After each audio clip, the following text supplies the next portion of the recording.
Bonjour et bienvenue dans cette nouvelle saison des trucs et astuces destinés aux utilisateurs Athena. Aujourd'hui nous allons voir la fonction qui nous permet d'ajouter des usinages depuis Athena sur des éléments logicaux. Je vais prendre cet exemple dans mon DWG et nous allons dans le ruban interface logicale. Puis on va utiliser la fonction usinage sur l'élément LK. Tout d'abord je sélectionne l'élément logical, puis la fenêtre de la fonction s'ouvre.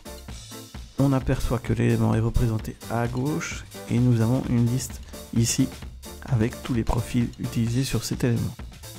Si je prends le profil du ventail, on peut apercevoir qu'il y a 4 usinages standards qu'on peut d'ailleurs apercevoir dans le visuel de la barre. Ces usinages sont les usinages créés par Logical et qui sont déjà insérés dans l'élément.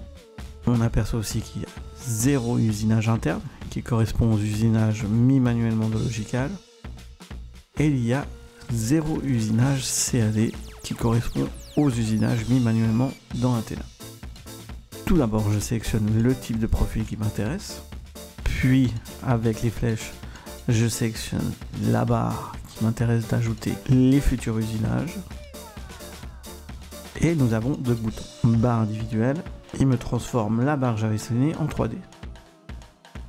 Si je clique sur article barre inséré, il va me transformer toutes mes barres en 3D. Je profite juste de changer en mode conceptuel afin de mieux comprendre mon 3D. On va donc maintenant ajouter un trou Athena.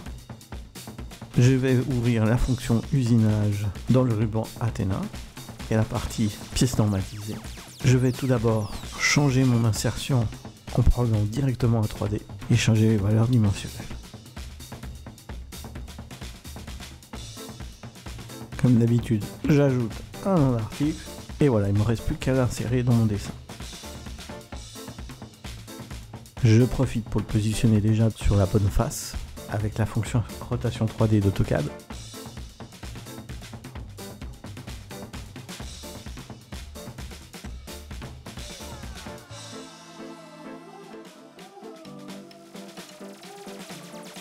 Maintenant qu'il est positionné, je vais utiliser la fonction traitement associatif à la barre pour l'ajouter à ma barre.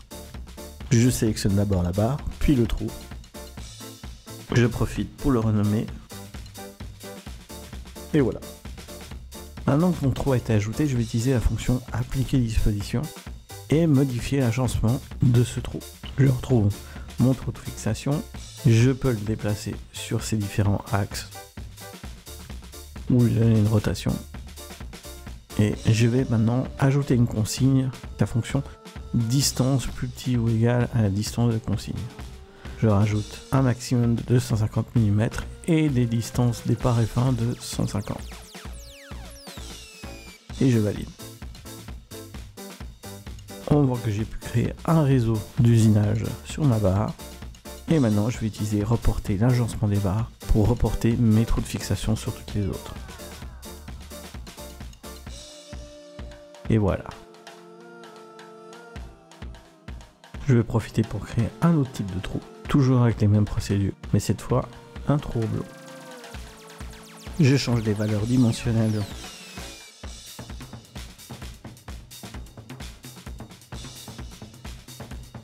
J'insère mon nouveau trou blanc en 3D.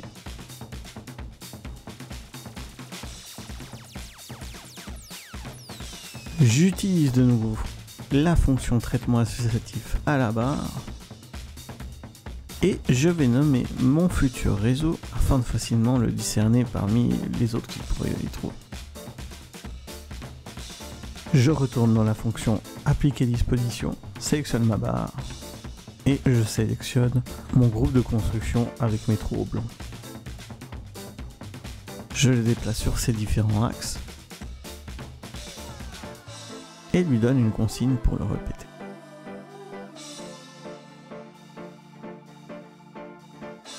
Et j'ai plus qu'à retourner dans la fonction usinage sur élément LK. Une fois dedans, on peut apercevoir que les boutons accepter usinage sont dégrisés. Je choisis si je veux insérer mes usinages suivant une barre en particulier ou je clique sur ce bouton pour ajouter tous mes usinages à toutes les barres.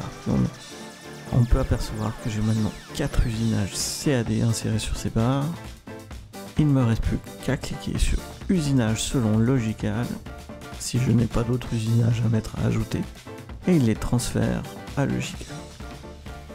Maintenant que tout a été transféré à Logical, on peut y aller pour voir nos modifications. Donc, je double-clique sur mon projet, je clique sur le bouton Logical, et je choisis usinage dans la liste pour m'envoyer directement dans cette partie dans Logical. Maintenant, on aperçoit tous mes usinages d'Athena dans mes barres sur Logical.